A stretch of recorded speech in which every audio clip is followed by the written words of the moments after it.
안녕하세요. 시험에 영향받지 않고 함께 해주셔서 감사합니다. 제가 온 지 몇 달이 됐죠? 한 넉 달 정도가 되었는데요. 넉 달 중에 오늘이 제가 설교 준비를 하기 굉장히 어려웠고 오전 내내 설교에 집중하기 제일 힘든 날이었습니다. 왜 그랬을까요? 목사가 설교를 하려고 서는데 설교에 집중하기 어렵다. 지금 앞에 서 있는데 설교에 집중하기 어렵다. 원인이 뭘까? 사람이 적게 와서? 설교 준비를 잘 안 해와서? 매너리즘에 빠져서? 아침에 무슨 일이 있었나? 다양한 원인들을 상상해 볼 수 있겠죠. 원인은 이렇습니다. 이가 아파요. 저는 치아 구조가 좋지 않아서 정기적인 치통에 시달립니다. 굉장히 더럽죠. 썩었어요. 아파요. 그래서 지금 가슴에 개보린을 품고 설교하고 있습니다. 원인은 치통이에요. 현상은 뭡니까? 약간 집중이 덜 된다는 거죠. 그렇죠? 근데 현상만 보고 원인을 찾다 보면 어설픈 데 갈 때가 있습니다. 목사님이 설교에 집중을 좀 덜 하시는 것 같다. 원인이 뭘까? 목사님이 사람이 적게 오니까 집중이 떨어지나 보다. 설교 준비를 덜 했나 보다. 매너리즘에 빠졌나 보다. 나름대로 상상할 수 있어요. 그렇죠? 하지만 원인은 간단합니다. 쉬운 거예요. 치통이에요. 우리 인생도 그렇습니다. 삶의 현상과 원인에 대해서 섣부른 결론을 내릴 때, 어설픈 결론을 내릴 때 딴 데 가서 앉아있게 됩니다.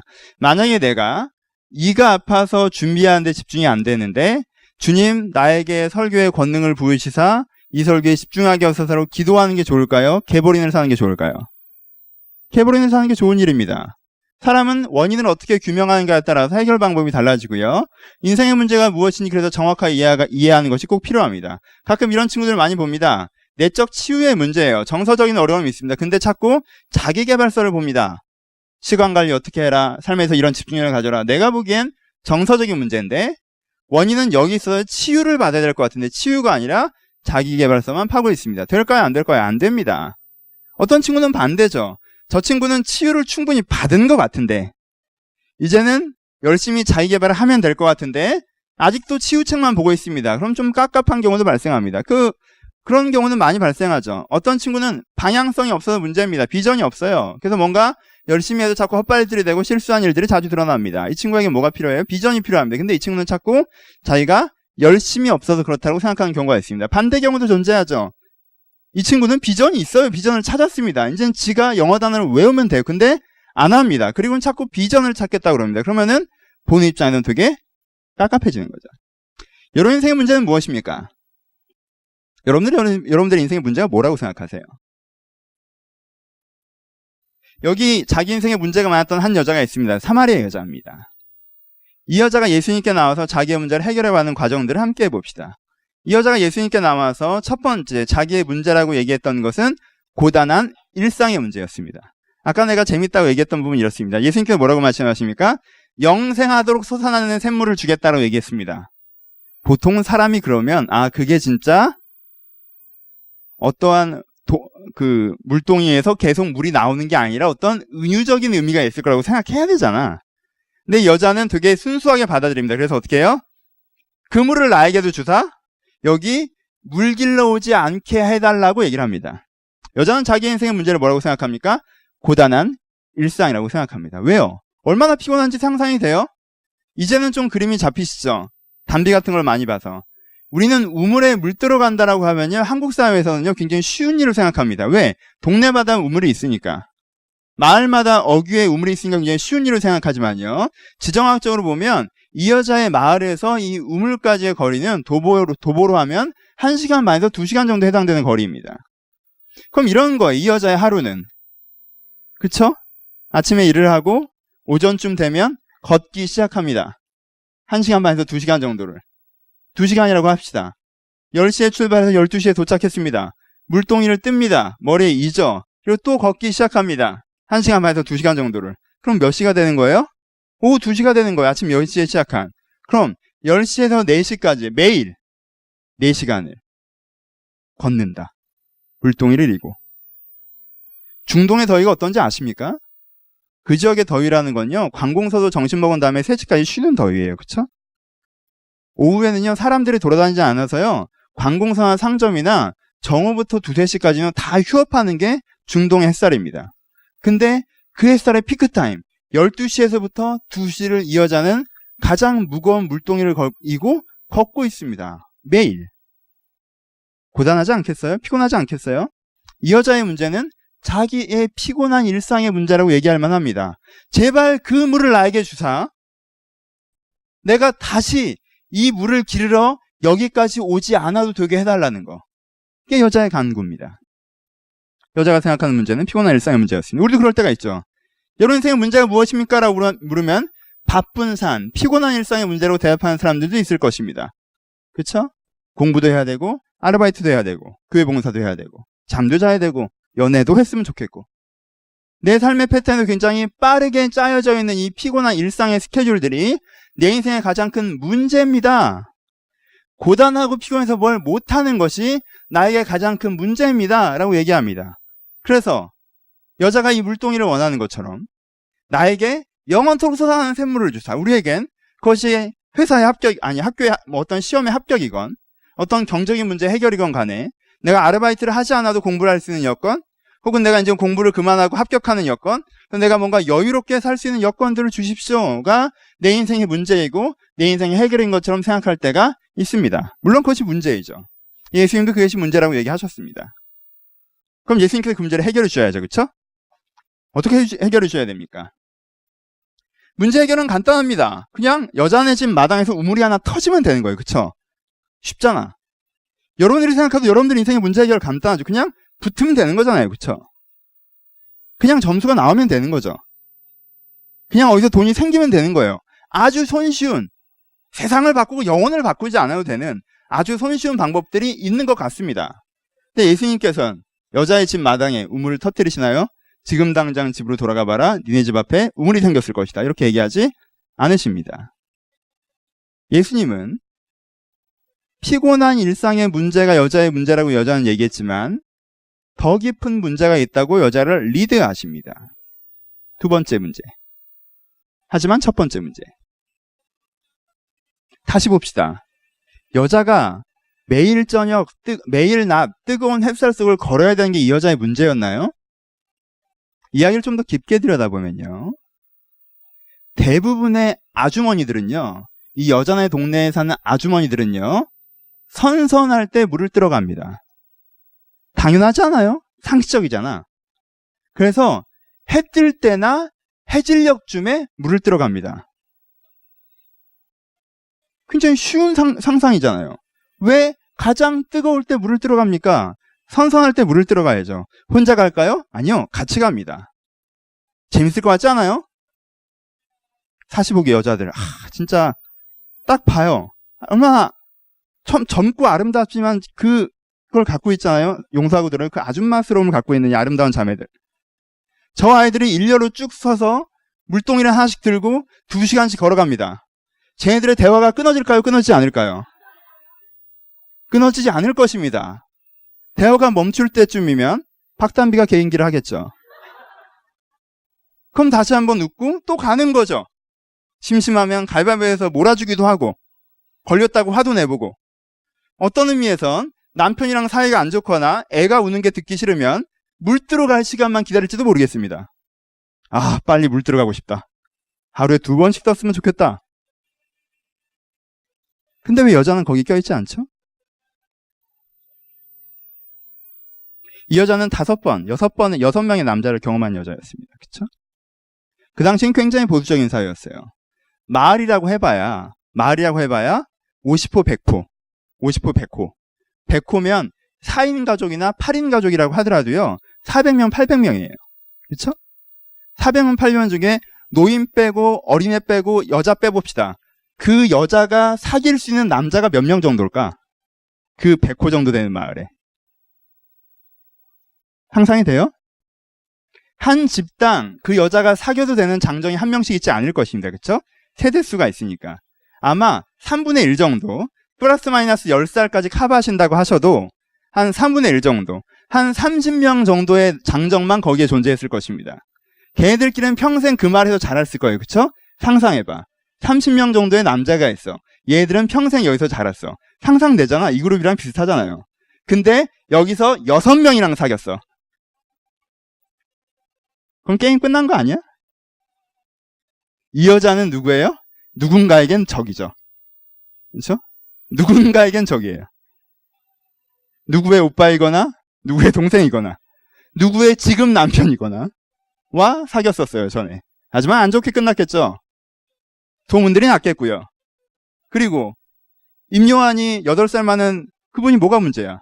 연애한다고 해도 이렇게 입방아들이신데 6번째 연애. 그쵸? 여자에겐 무엇이 뜨거웠습니까? 여자는요, 한낮의 뜨거운 햇살보다 그 사람들의 눈초리가 더 뜨거웠습니다. 그래서 어디 서 있는 거예요? 그 가장 더운 그 시기에 그 광야에 서 있는 것입니다. 여자의 마당에 우물이 터진다 한들 뭐가 바뀝니까? 자기를 향해서 수군거리는 그 사람들 사이에서, 그 동네 한가운데서 하루 종일 그 집에 갇혀있다 한들 여자의 문제가 뭐가 해결되죠? 아무것도 해결되지 않습니다. 여자의 진짜 문제는 뭐예요? 피곤한 일상의 문제가 아니라 관계적 상처의 문제였습니다. 우린 아닌가요? 아닐 수도 있죠. 진짜 일상이 고단하십니까? 관계적 상처라는 게 꼭 이런 복잡한 연애관계만 얘기하는 것은 아닙니다. 관계적 상처는 우리의 정서의 다양한 방법으로 나타납니다. 자존감이 낮으십니까? 공부를 하는데 자꾸 나 같은 게 뭘 할 수 있는 하는 안타까운 심정이 드십니까? 조금만 성적이 떨어져도 난 정말 쓸모없는 놈이라는 생각이 드십니까? 사실 여러분들이 공부한다고 앉아있지만 여러분들의 시간의 40%는 그런 생각하느라 소비되지 있지는 않습니까? 여러분들의 공부가 진짜 힘든 이유는 그런 것들 때문 아닙니까? 나 같은 게 뭘 할 수 있나? 난 정말 한심하구나. 점수가 오르지 않아. 그게 진짜 성적 고민일까요? 아니면 상처에 의한 자존감 때문일까요? 정기적으로 우울한 감정이 들고 자부심이 떨어지고 삶에 대해서 의욕과 용기와 동기부여가 없고 뭔가 사람들과 같이 어려워하는데 힘들어하고 내가 공부에 집중하고 삶에 집중해야 되는데 정기적으로 학교에서, 교회에서, 가정에서 뭔가 관계적인 문제가 반복적으로 발생하고 그래서 내가 내 삶에 집중하기가 어렵고 집중하면서 한다 할지라도 뭔가 내 정서에 풍요로움이 아니라 자신감이 아니라 피로감이 묻어있는 거기에 합격한다 하더라도 그 회사에 들어간다 하더라도 그 돈이 주어진다 하더라도 여전히 여러분들은 여자가 우물이 터진다 하더라도 집에서 그 눈초리를 견디는 것처럼 여러분들이 조금 더 편안해진다 하더라도 여러분들의 방 안에서 또다시 비슷한 우울과 비슷한 자존감 낮음과 비슷한 피해의식 속에서 사로잡혀 있지는 않을까요? 더 깊은 문제가 있다는 것입니다. 문제는 여기서 끝나지 않습니다. 문제를 여기서 해결해 주신다고 하나님이 갑자기 그 여자를 불러놓고 예수님이 그 여자를 앉혀놓고 하늘의 별들처럼 해변의 수많은 모래처럼 네 모습 잠깐 느껴질 때 이 노래 불러봐요. 그 여자에게 유아 스페셜을 불러주고 안아주고 당신은 특별한 사람이라고 해주는 그것으로 그 문제가 해결되지 않는다는 것입니다. 그렇게 되지 않아요. 손을 잡고 둘러서서 우리가 몇 번 안아준다고 해서 그 문제가 해결되지 않는다는 거예요. 어느 심리학 얘기처럼 내가 예전에 엄마한테 버림받았다고 엄청나게 울고 불고 그 사람이 너를 안아주고 대담자가 안아주면서 너는 소중한 아이라고 얘기해준다고 해서 인생 해결되지 않는다는 거예요. 더 깊은 문제로 나아갑니다. 이건 약간 옆에 있는 문제긴 한데 이 같은 사건에 대한 동일한 문제입니다. 여자의 또 하나의 문제는 뭐냐 하면 패배감의 문제입니다. 여자는 인생을 어디에다 걸었습니까? 남자에 걸었습니다.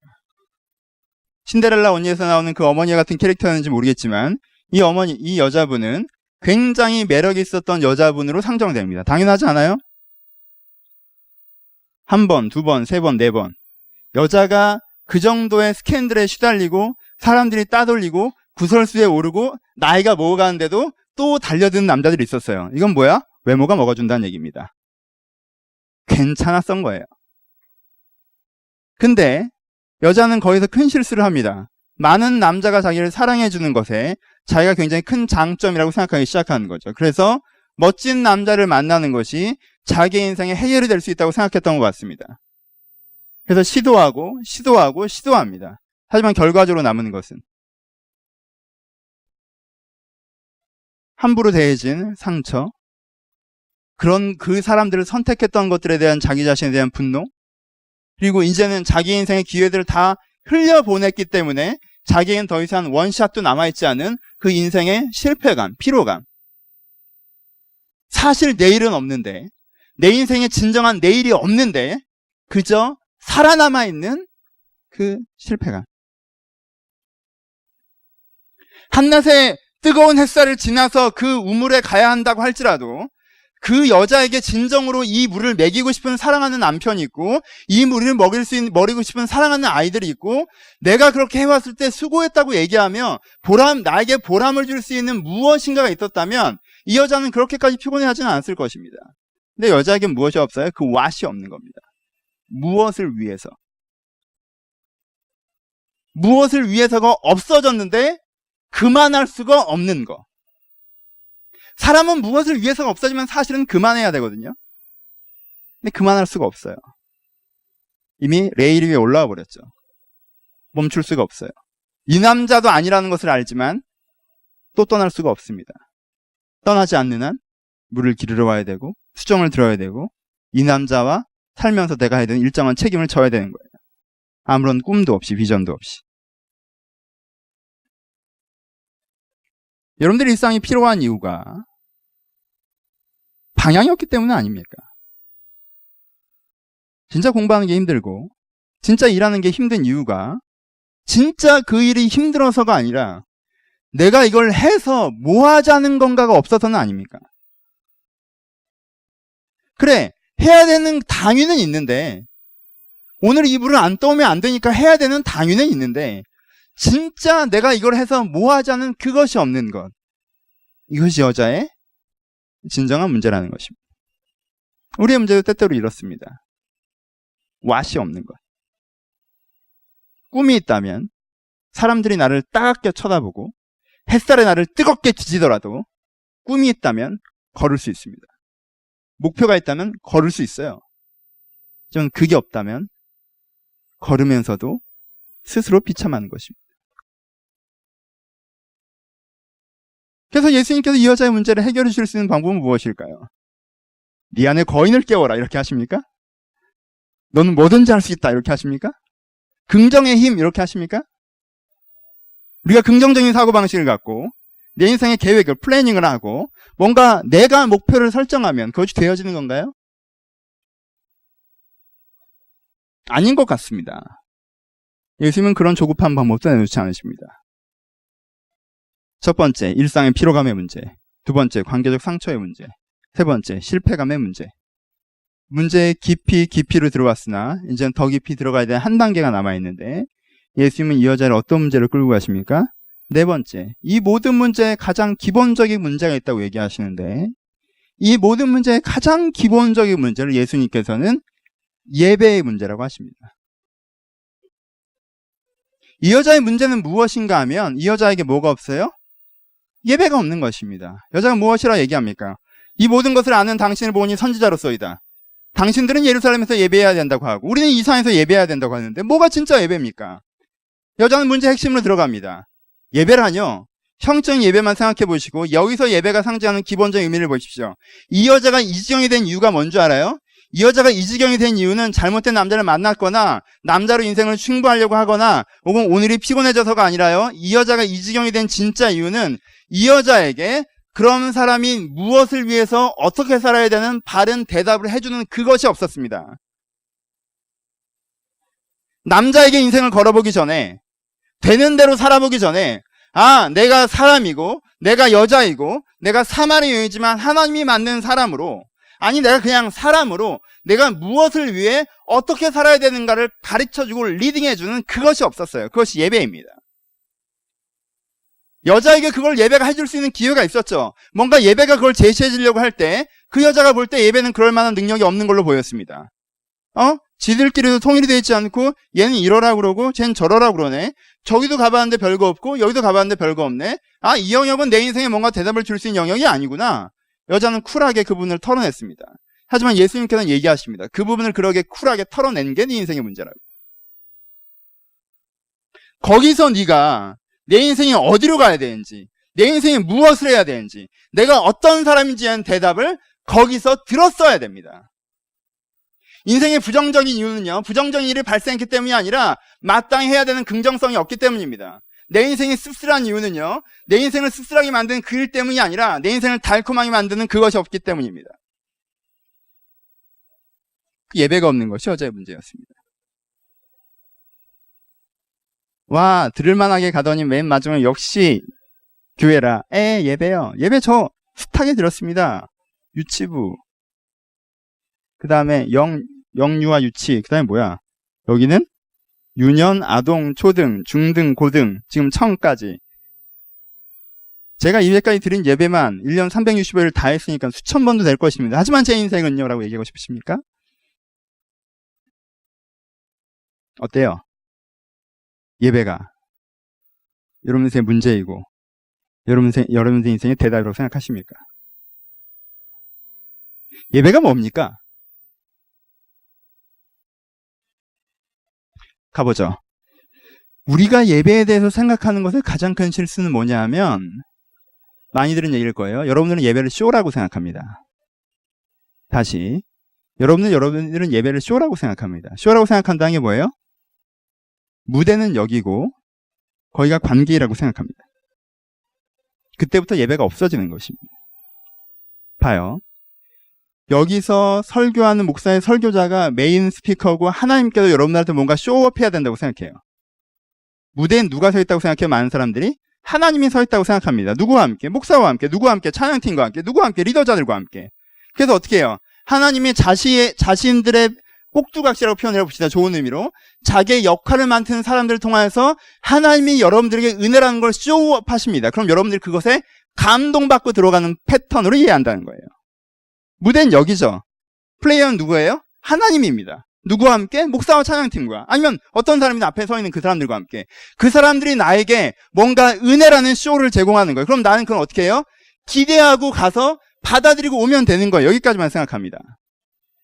딱 어디에 들어가는 자세예요? 극장에 들어가는 자세죠. 극장에 들어가는 개인이 해야 될 건 뭐가 있습니까? 아무것도 없습니다. 티켓을 구매하는 거죠. 극장에 들어가는 개인이 해줄 수 있는 가장 큰 호의는 뭐예요? 그 자리에 앉아있는 것입니다. 그리고 쳐다봐 주는 거죠. 그럼 극장에서 관객이 해야 되는 역할은 다 하는 것입니다. 그럼 그 다음부터는 누가 해야 돼요? 스크린에 나오는 그들이 해야 되는 거죠. 그리고 나는 뭘 할 수 있어요? 그걸 평가할 수 있습니다. 너무 감동적이었다. 별로였다. 돈이 아깝다. 다운받아 볼걸. 그리고는 가서 쓸 수 있습니다. 20자평 같은 걸. 야, 어떻더라. 그래요? 예배가 그런 것입니까? 예배는 누가 드립니까? 무대는 거기야. 여기가 아니고. 여긴 객석이에요. 거기가 무대야. 관객은 누구야? 관객은 누구야? 관객은 하나님이야. 배우는 너희들이고. 알겠어? 예배는 우리가 드리는 거예요. 우리가 드리는 거라고. 내가 하나님 앞에 어떤 마음으로 서서 드리는 게 예배입니다. 내가 플레이어예요. 내가 배우입니다. 내가 주연이에요. 내가 어떤 마음으로 서서 그 예배를 드리면 하나님이 나를 받으시고 나를 축복하시고 나를 축하하시고 나에게 말씀하시는 거예요. 나는 앉아있을 테니까 당신들이 플레이해봐라가 아니에요. 내가 감동하면 감동받았다고 얘기하고 돌아간 다음에 아무런 책임이 없고 이런 게 아니라는 거예요. 거기가 무대예요. 그리고 하나님이 보십니다. 그리고 하나님이 20회평을 쓰는 거예요. 이 예배가 나를 기대한다. 이 예배가 나를 기대하지 않는다. 이들이 준비되었다. 이들이 준비되지 않았다. 이들이 예배한다. 이들이 예배하지 않는다. 이들이 몸만 왔다. 이들이 마음까지 왔다. 이들이 성전 마당만 맞고 가는구나. 20장평을 쓰는 건 하나님이야. 예를 들어 봅시다. 웨딩, 결혼식. 클라이막스가 어디예요? 결혼식의 클라이막스는 어디입니까? 나 주례 했던 거 알아요? 내 홈피 들어오셨던 분들은 아시는데 저 주례 했었습니다. 작년에.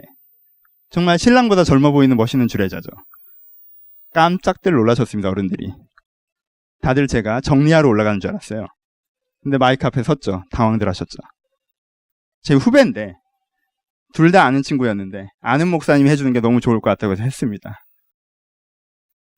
결혼식의 클라이막스는 어디예요? 윤종아, 결혼식의 클라이막스는 어디니?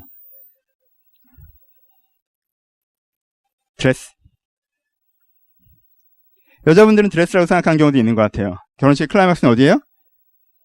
내 뒤태죠. 내가 싹 들어가고. 왜? 앞모습은 잘 안 보이거든. 하객들은 여러분들 뒷모습을 봅니다. 그래서 웨딩드레스는 뒤가 화려한 거예요. 왜? 내 뒤태가 어떤지가 결혼식의 클라이막스로 생각하는 여자분들도 계세요. 그래서 자기가 딱 그 앞에 섰을 때 뒤태에 자신감이 있으면 이 결혼은 성공한 겁니다.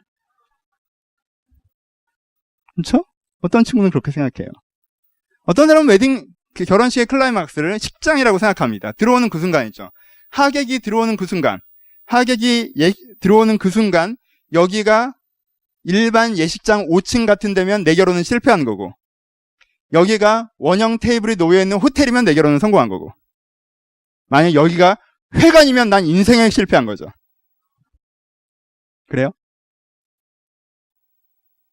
옆에 서 있는 남자의 퀄리티인가요? 가장 많은 시간, 하지만 누구도 결혼식의 클라이막스로 생각하지 않게 된 주례인가요? 요즘엔 특성에 되게 많이 포인트를 둡니다. 왜? 자기 마음대로 할 수 있는 부분이 그거밖에 없거든요. 다른 예식을 건드릴 수 없다. 주례한테 짧게 하세요. 이렇게 할 수 없단 말이에요. 그쵸? 그래서 많이 축가를 건듭니다. 그래서 축가를 화려하게 하는 거, 아름답게 하는 거. 그래서 신부가 울거나 신랑이 울거나 서로 간에 사랑을 고백하거나 하는 시간을 축가 시간에 넣으면서 축가가 웨딩의 클라이막스라고 생각하는 사람들이 있는 것 같습니다. 입장과 퇴장, 드레스, 그리고 어떠한 장소, 그리고 어떠한 주례, 어떠한 축가, 이게 웨딩의 클라이막스인가요? 아니에요. 웨딩의 클라이막스는 언제인 줄 알아요? 결혼 안 해봤죠? 웨딩의 클라이막스는요, 두 사람이 서서 이 여자를 당신의 아내로 맞아들이겠습니까? 라고 물어봤을 때 예, I do. 그렇게 고백하는 그 순간이 클라이막스예요. 이 여자를 당신의 아내로 맞아들이겠습니까? 예 라고 대답하는 그 순간.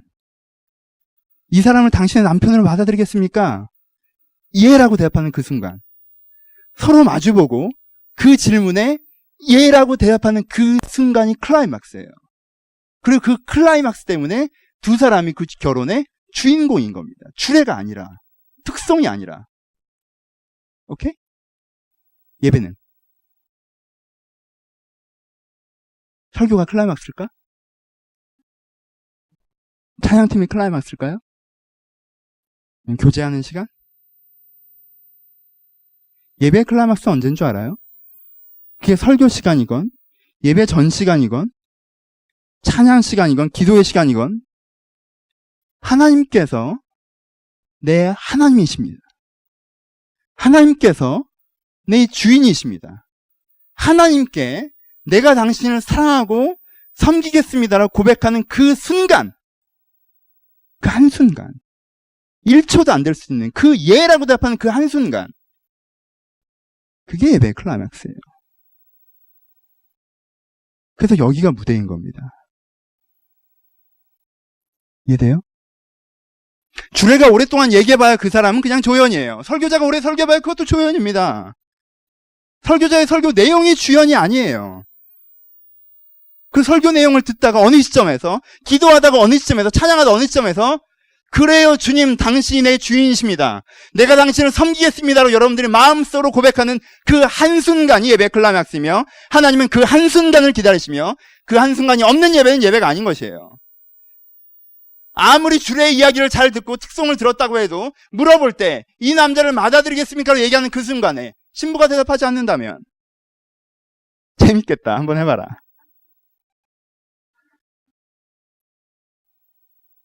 그 예식은 순간 도대체 이걸 뭐 하려고 한 거야? 둘이 그런 고백의 준비도 되지 않고 왜 사람들을 모은 거야? 왜 나에게 주례를 서라고 하는 거야? 라고 얘기할 만한 우스꽝스러운 예식으로 전락하는 거야. 그 고백. 그것이 예배입니다. 여러분들은 예배가 있습니까? 예배하십니까? 옛날에 했다고요? 이런 남자 생각해 보십시오. 결혼식장에서 가슴 떨리게 예, 아내를 맞이하겠습니다 라고 울었습니다. 신부 쪽팔리면서도 좋습니다. 좋잖아. 남자가 울면서까지 자기를 그렇게 기뻐한다는데. 그리고 신혼여행 가서 내 손을 꼭 잡고 정말 당신과 함께 평생 살아간 게 나에게 선물이고 호텔 가서 무릎 꿇고 쌩 난리를 쳤습니다. 언제? 2년 반 정도? 어제 우리 결혼기념일이었어요. 7년째죠. 근데 한 7년 정도 살았으니 결혼기념일도 잊어버리고 당신 그때 예식장에서 나랑 그렇게 했던 거 기억나?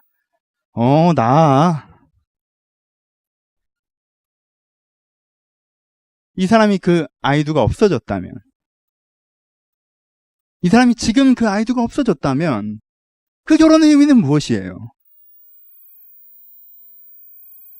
수련회 때, 어떤 예배 때 여러분들이 그렇게 아이두 했을 거예요. 예, 하나님 당신이 주인이십니다. 내가 주님을 섬기겠습니다. 주님과 함께 살고 싶어요 라고 얘기했을 거예요. 근데 지금 그러십니까? 지금 그 고백이 내게 있습니까? 그 고백을 하고 있습니까? 매주 한번 여기 나오라는 얘기는요, 그 고백하라고 나오는 거예요. 그 고백하라고 나오라고 하는 거고요. 그 고백으로 새로워지는 것입니다. 결혼기념일이 얼마나 중요한 줄 알아요? 잘해야 됩니다. 잘못하면 1년이 힘든 거예요. 저는 평창동까지 일부러 가가지고 동네 꽃집은 안 될 것 같아서 굉장히 독특한 곳을 사가지고 가고 평소에 드시고 싶다는 걸 준비하고 어디 가서 모시러 오라고 하길래 또 모시러 가고 합니다. 왜? 그날에 하는 행동은요, 뭐가 담겨요? 고백이 담기기 때문에 그렇습니다. 왜? 거긴 고백이 담기는 거기 때문에 그래요. 고백이 담기는 거야. 내가 당신과 함께 있는 걸 소중히 여긴다고. 이 결혼에 감사한다고. 나와 결혼해줘서 고맙다고. 담기는 거야. 여러분들이 일주일 동안 진짜 하나님 잊어버리고 살다고 여기 한번 와서 하나님, 그래도 당신은 내 하나님이신데 내가 참 죄송했다고, 잊어버리고 살았다고. 하지만 내 마음 깊은 곳에 당신 나에게 소중한 분이라고, 정말 중요한 분이라고, 나 당신 섬기고 싶고 당신 위해 사는 게 나라고. 그게 예배예요. 그 예배가 있을 때 인생에 어떤 일이 일어나는지 아십니까? 그 예배가 있을 때 내가 일주일에 한 번 주님께 찾아나와서 하나님을 인정할 때, 하나님을 고백할 때, 주님을 주인으로 내가 시인할 때, 그때 어떤 일이 일어나는 줄 아세요? 하나님께서 여러분들에게 너희가 내 자녀라고 고백하는 거예요. 그 고백이 어떻게 일어나요? 여러분들이 인도하십니다. 인도하신다는 게 뭐야? 방향성이고 디렉션이 아니에요? 방향성과 디렉션을 주십니다. 그렇죠? 근데 어떤 방향으로 가야 될지, 어떻게 살아야 될지, 내 삶의 지향점이 무엇인지 가르쳐 주시는 거예요. 아무것도 없어 헤매이는 인생이 아니라 방향성을 가르쳐 주십니다. 여러분들, 오늘 내가 뭘 해야 할지 몰라서 힘이 드십니까? 하긴 한데 이 의미를 몰라서 피곤해요? 하긴 한데 될지 안 될지 불안해서 어렵습니까? 여러분, 하나님으로 고백하십시오. 그리고 그에게 방향성을 얻으십시오. 예배가 실로 여러분들의 인생의 대답입니다. 일상이 피곤한 것, 관계적으로 치유된, 관계적으로 상처받은 것, 그리고 내 인생에 패배감이나 실패감이 있는 것. 예배가 실로 여러분들의 인생의 대답입니다. 아십니까? 하지만 그것의 대답이라는 이유는요, 예배당에 나와서 한번 기도하고 나갔더니 우리 집에 우물이 터지는 게 아니란 말이에요. 내가 여기 와서 예배 한번 드리고 나갔더니 뭐 시험에 합격이 돼 있고 영어 단어가 잘해가지고 취업이 되고 그런 게 아니라는 것입니다. 내가 예배 한번 드리고 났더니 뭔가 좋은 일이 생기고 앞선 일이 열려지는 것 같고 비전이 보이는 것 같고 그런 게 아니라는 거예요. 그런 현상적인 대답 말고, 예배를 드리고 났더니 하나님께서 그냥 날 한번 안아주고 나눠 사랑하고 너는 스페셜이고 이런 거 말고, 예배에 내가 진짜 주를 주인으로 고백하면 그 하나님이 나에게 찾아오시고 나에게 방향성을 허락하시고 나에게 그 방향성을 이룰 수 있는 능력을 허락하시고 그게 내 삶 가운데 점진적으로 이루어지는 것. 신령과 진리로 드리는 일. 진리를 할지니 진리가 너희를 자유케 하리라. 자유가 뭔지 알아요? 자기가 진짜 하고 싶은 게 있고 그걸 할 수 있는 게 자유입니다. 하고 싶은 거 없는 사람 자유롭지 않은 거예요. 아침에 일어났는데 오늘 뭐 해야 되지? 그 사람 자유롭지 않은 거야. 자유는 능력이기 이전의 방향입니다. 내가 진짜 꿈꾸는 것이 무엇인지 아는 것, 그게 자유의 첫 번째. 그리고 그걸 할 수 있는 능력이 자유입니다. 내가 꿈꾸는 것이 있고 그래서 할 수 있는 것, 그 사람이 자유로운 사람이에요. 여러분 자유로우십니까? 진리를 할지니 진리가 여러분들 자유롭게 할 것입니다. 여러분들이 진짜 예배할 때 하나님께 여러분들에게 방향을 보이실 거예요. 그리고 거기에 하나님께 여러분들의 능력을 공급하실 것입니다. 그때 우리가 자유로워지는 거예요. 그 예배. 말씀 마치겠습니다. 아이디얼리스트. 첫 번째, 예배입니다.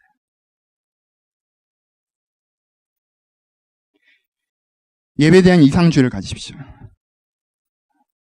물론 여러분들의 예배를 방해하는 것들이 있을 거예요. 여기 마음에 안 드는 사람이 있으면 예배가 방해됩니다. 목사가 마음에 안 들어 예배가 방해되죠. 찬양팀이 마음에 안 들어 예배가 방해되고요. 생각보다 설교가 길어도 예배가 방해되고요. 생각보다 찬양이 길어도 예배가 방해되고, 생각보다 조명이 마음에 안 들어도 예배가 방해됩니다. 생각보다 옆 사람이 울어도 예배가 방해되고요. 생각보다 옆 사람이 방언으로 기도해도 예배가 방해되고요. 예배를 방해한 요소는 정말 많죠. 방해된 요소는 정말 많습니다. 근데 교수 마음에 안 든다고 학교 때려칠래요? 상사 마음에 안 들고 직장 때려치겠습니까? 그런 것들이 흔들리시겠습니까? 성령이 여기 계시다면, 여러분이 하나님께 고백하러 나온 곳이라면, 아무리 그 예식장이 초라한 예식장이고 그 옆에 하객들이 그지 같은 사람들이 모여있고 그 주례가 별로라고 해도요, 그 예식은 빛날 수 있는 거예요. 나에게 고백이 있다면, 나와 그가 있고 고백이 있다면 그건 그것으로 충분한 것입니다. 이미. 물론 더 화려하면 좋고 더 도움되면 사람들이면 좋겠지만, 그럼 더 풍성해지고 더 화려해질 수 있겠지만 정체성 자체를 상하게 하지는 않는다는 거예요. 이 예배를 지켜내십시오. 예배하십시오. 예배를 예배되게 하는 건 내가 결정하는 것입니다. 예배를 관계처럼 앉아서 구경하고 가고, 오늘은 은혜로웠다, 오늘은 은혜롭지 않았다고 23평을 쓰고 10점을 줬다, 8점을 줬다, 7점을 줬다, 5점을 줬다. 마치 내가 평가자인 것처럼 서 있고 관객인 것처럼 서 있고, 여러분들이 아무리 10점 만점을 줬다 해도 여러분들은 예배가 없는 것입니다. 그건 강연 들은 거예요. 강연. 그건 하객들이 나는 겁니다. 오늘 주례 말씀 참 좋네. 하객들이 나는 거예요. 나에게 클라이막스는 고백이에요. 예배 관객이 되지 마십시오. 예배 플레이어가 되십시오. 하나님은 여러분들을 보고 계십니다. 어떤 고백으로 앉아있는지 내 심령을 보십니다. 그리고 그 심령에 따라서 응답하십니다. 응답은 논리나 설명이 아니라, 예배에 대한 이야기가 아니라 하나님의 찾아오십니다. 그것 때문에 교회 다니는 거 아니야? 하나님에 대해서 알고 싶어서 목사의 논리적인 설명을 들으려고, 목사의 클리어한 설교를 들으려고 교회 다니십니까? 아니잖아. 아니에요. 김봉현 설교 6개월 들으면 질립니다. 힘들어요. 자꾸 뭐라고 하잖아. 그것 때문에 교회 다니세요? 아니에요. 찬양팀 좋죠. 많은 분들 질리셨죠. 지훈이는 너무 오래 봤어. 쟤 밖에 있으면 진짜 잘 나가는데 여러분들 너무 쉽게 생각해. 잘하는 애야 쟤. 그런 거 하려고 왔어요? 아니잖아요. 교회 다니는 사람들은 교회 다니는 이유 딱 하나죠. 그쵸? 니들 교회 다니는 이유 딱 하나지. 하나야. 주를 만나자는 거야. 주를 섬기자는 거야. 주와 함께 하자는 거야. 그거잖아. 그쵸? 그거야. 근데 그건 어떻게 되는 줄 알아? 목사가 해주는 건 줄 알아? 찬양단이 해주는 건 줄 알아? 아니에요. 네가 하는 거야. 고백하는 자에게 찾아오십니다. 어떠하더라도 예배하십시오. 그 예배를 주님께 받으실 것입니다. 주님께 찾아오실 거예요. 그럼 달라지는 거예요. 주변이 막 뜨겁게 인어롭지 않아도 내 안에 찾아오시는 그 하나님께 깊이 들어갈 수 있는 거야. 그 주일 예배가 그런 곳이 되는 거야. 그런 예배가 있으면 내 삶이 흔들리질 않는 거야. 한 주간도 주님을 잊어버렸다가도 여기서 주님을 더욱더 다시 한번 찾는 거야. 지금 주님과 함께 돌아가는 거고 삶이 갱신되는 거죠. 그게 예배예요. 이게 기독교가 얘기하는 예배입니다. 이게 우리의 이상인데 꿈꿉시다. 당장 그러지 않더라도 꿈꿉시다. 쉽게 예배는 그런 거 아니라 그냥 구경하는 거라고 얘기하지 맙시다. 예배는 그런 거 아니라 그냥 감동받으면 되는 거라고 얘기하지 맙시다. 그런 거라고 얘기하지만 그런 거 별로 없다라고 얘기하지 맙시다. 그렇다면 기독교는 어디에 있습니까? 그런 예배를 꿈꾸십시오. 그렇게 만들어 가십시오. 예배 전에 15분 전에 기도합니다. 설교자를 위해서 기도하라고도 하지 않아요. 찬양팀을 위해서 기도하라고도 하지 않습니다. 내가 15분 전에 나오라고 하는 이유는 딱 하나예요. 여러분들이 와서 고백을 준비하라는 겁니다. 고백을 준비하라는 거예요. 내가 갑자기 밖에서 뭘 하다가 막 이렇게 늦었네? 찬양 벌써 시작했다. 이거 뛰어들어왔어. 그럼 지훈이가 막 기뻐하라고 하잖아. 근데 어떻게 갑자기 기뻐해 사람이. 정신이 없잖아. 내가 다 일어서라고 하고 일어나시는 분만 일어나시네요. 다 일어나라는 얘기 아니야. 일어나. 그래서 찬양했어. 그래서 잠깐 기도했는데 기도하려고 했더니 목사님 막 이제 설교를 시작해. 그리고 막 뭐 치통 얘기했다 이랬다 저랬다 막 얘기를 해. 들었어. 막 설교를 정신없이 들었어. 그래서 갑자기 눈 감으라고 하더니 갑자기 부르짖으래. 기도하래. 결단하래. 예배를 결단해. 그래, 갑자기 결단하니까 막 결단을 했어. 그러니까 축도를 해. 근데 켜지더니 막 용주가 나와서 안 웃긴 표정으로 웃기려는 마음을 갖고 내가 아는 얘기를 한단 말이야. 그리고 끝나서 GBS에만 갔어. 돼, 이게? 되냐고. 되냔 말이야, 이게. 그러니까 15분 전엔 와서 정신을 차리고 들어가야 돼요. 정신을 차리고. 하나님 저 왔습니다. 막 통성기도를 하라는 게 아니라 하나님 저 왔어요. 왔는데 내가 못 만났구나. 내가 보기에. 내가 왜 못 만났지? 하나님 예배 은혜 받고 싶어야 되는데 은혜 받고 싶지도 않네. 정신 차리자. 하나님 그래서 예배 드리려고 하는데 정신 좀 차리게 해주시고요. 오늘 예배 내가 이번 주에 좀 이렇게 살아서 지금 정신이 없는 것 같은데 그래도 저 지금 주님 만나고 싶은 거 아시죠? 주님 기대하는 거 아시죠? 주님 사모하는 거 아시죠? 저 회복되고 싶은 거 아시죠? 주님 찾아봐 주세요. 이러고 찬양 시작하는 거랑 아까처럼 하는 거랑 그게 같니? 그게 같을 것 같아요? 그게 달라요. 그게 다르다니까? 그게 다른 거야. 다르겠지? 다르지 않을까? 다를 것 같은데. 그리고요, 예배를 위해서 리더들이 모여가지고 이 예배에 성령의 임하시 없어서라고 해서 성령이 안 와요. 목사가 예배를 기도로 준비해서 막 성령이 오라고 막 몸부림치고 나 혼자 뒹굴고 이래서 오면 내가 하겠다. 그래서 잘 안 해, 내가. 성령 언제 오시는 줄 알아요? 회중이 주를 초대할 때 오십니다. 회중이라는 건 뭐예요? 우리에게라고 얘기하든가 이 공동체라고 얘기하든가 청년부회라고 얘기하는 사람들이 아니라 주여 나에게 지금 오소서 라고 얘기하는 사람들의 퍼센테이지가 70%를 넘어갈 때 성령이 오십니다. 그게 공동체의 퀄리티라고 하는 거예요. 수준. 그 정도는 돼야지. 그 정도 되잖아요?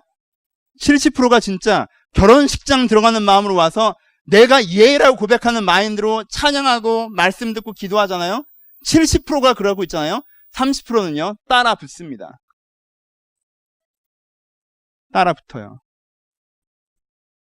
그런 예배를 가면 뭔가 여기 주가 일하시는 곳인 것 같다고 느껴진 거예요, 여러분들이. 어디선가 느껴봤을 거예요.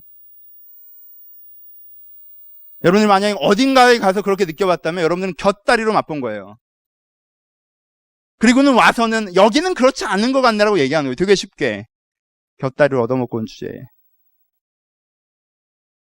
여기를 그렇게 만드세요. 여기를. 말씀 마친다고 하고 나 지금 10분째 하고 있지. 사랑해. 진짜 마칩시다. 그러니까 다음 주에 15분 전에 와야 될까 안 와야 될까?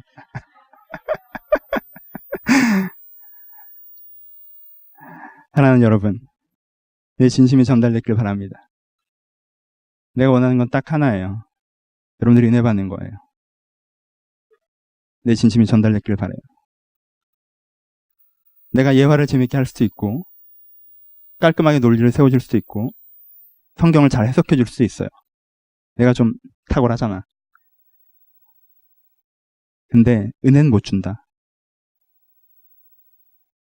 은혜를 줄 수 있을 것 같죠? 은혜는 못 줘요. 그건 하나님과 여러분들의 문제예요. 아담과 하나님의 문제고 하와와 하나님의 문제예요. 그리고 보혜사는 예수 그리스도밖에 없습니다. 물론 내가 여러분들을 강권할 수 있고 이렇게까지 여러분들을 가르칠 수 있죠. 하지만 이 가르침조차 보조밖에예요. 지금부터는 여러분들 목이야. 고백하느냐? 하지 않느냐? 고백되어지 않는 나의 자신을 갖고 몸부림치느냐? 내려놓느냐? 그게 달라지는 것입니다. 그 고백으로 그 예배로 나아가시고 예배가 점적으로 그래 되길 꿈꾸시길 주님의 이름으로 진정 주님의 이름으로 축복합니다. 기도하시겠습니다.